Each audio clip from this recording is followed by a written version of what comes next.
చూద్దాం ఒకసారి. 112వ కీర్తన తీయండి.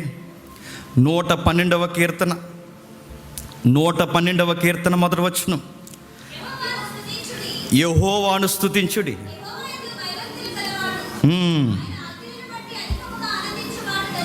ఆయన ఆజ్ఞలను బట్టి అధికముగా ఆనందించేవాడు ధన్యుడు.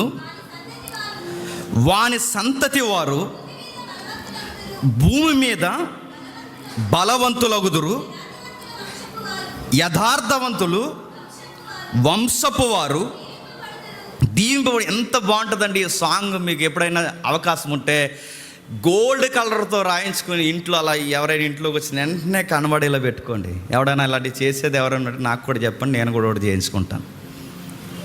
నిజంగా ఈ సాంగ్ ఎంత బాగుంటుందో.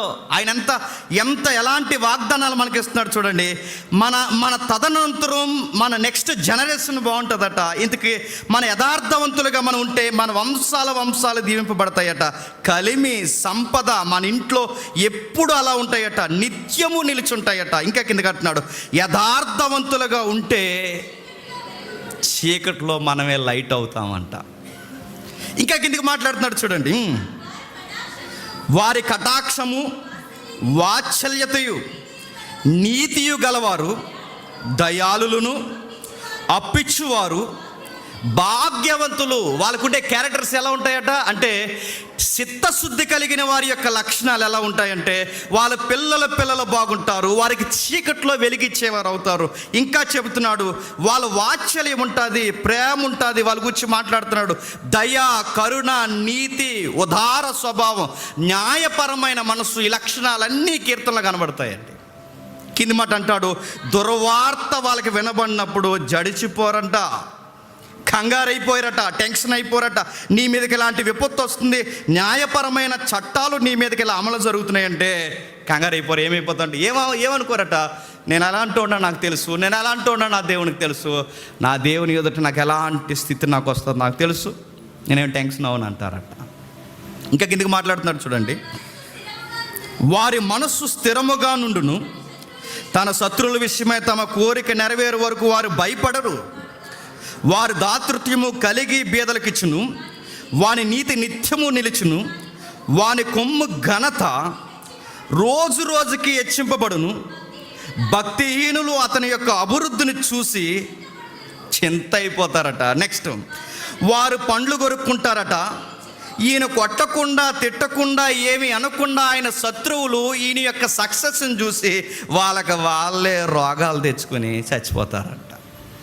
దేవుడు మన శత్రువులకు ఆన్సర్ ఎలా ఇస్తాడు చెప్పినా, కొట్టడు, తిట్టడు, ఏమనడు, మనల్ని బ్లెస్ చేసి పడేస్తాడు అంతే. ఇంకా మన దేవుడు ఎప్పుడైతే దీవించాడో మన ఎదుగుదల చూసాడు సుఖం వచ్చేస్తుంటుంది. ఎవరికి ఎవడో ఉంటాడని మన లైఫ్లో శత్రువులు ఉంటారుగా, వాళ్ళకి ఇబ్బంది అయిపోతుంటుంది, సమస్య అయిపోతుంటుంది. మనం ఏం చేస్తామంటే, ఇటు నుంచి మన సక్సెస్ అయ్యాం కనుక స్టోరీలు ఏమి క్రియేట్ చేయి. మనం ఏం చేస్తామంటే, మన చిత్తశుద్ధి కలిగిన వ్యక్తులుగా దేవునితో అనుసంధానం అయితే లవ్ చేస్తాం, దయ చూపిస్తాం, ప్రేమగా, నిజాయితీగా, ఉదారముగా, కపటం లేని మనసు కలిగి జీవిస్తాం.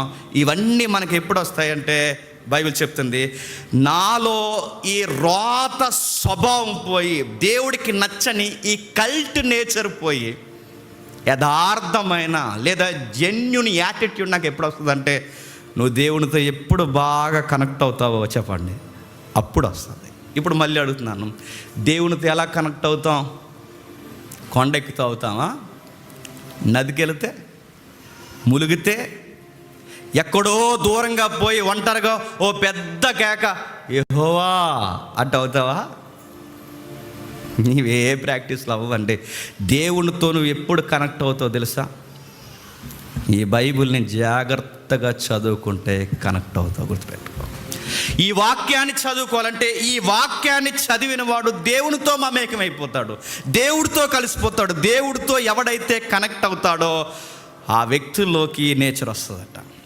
దయ వస్తుంది, కరుణ చూపిస్తాడు, నీతిమంతుడిగా ఉంటాడు, ఉదారంగా వ్యవహరిస్తాడు, న్యాయపరంగా ఉంటాడు. చివరికి ఎదుట వ్యక్తులకి మనం ఎలా ఉంటామో తెలుసా? మనం ఎక్కడుంటే అక్కడ మన చుట్టూ ఉన్న వాళ్ళకి మనం దీవెనకరంగా, వెలుగుగా మారిపోతాం. మనల్ని బట్టి అనేక మంది దీవింపబడతారు, మనల్ని బట్టి అనేక మంది గుప్పడి మెతుకులు తినగలుగుతారు. మనల్ని బట్టి అనేక మంది అనుకుంటారు, జీవిస్తే అతనిలా జీవించాలండి అని మనల్ని రోల్ మోడల్గా తీసుకుంటారు. అంత బ్లెస్ చేస్తాడండి దేవుడు. దానికి కావాల్సింది ఏంటో తెలుసా? నీ కమిట్మెంట్ కావాలి. దానికి కావాల్సింది ఏంటో తెలుసా? నీ చిత్తశుద్ధి కావాలి. దానికి కావాల్సింది ఏంటో తెలుసా? నీ నీతి నిజాయితీ కావాలి.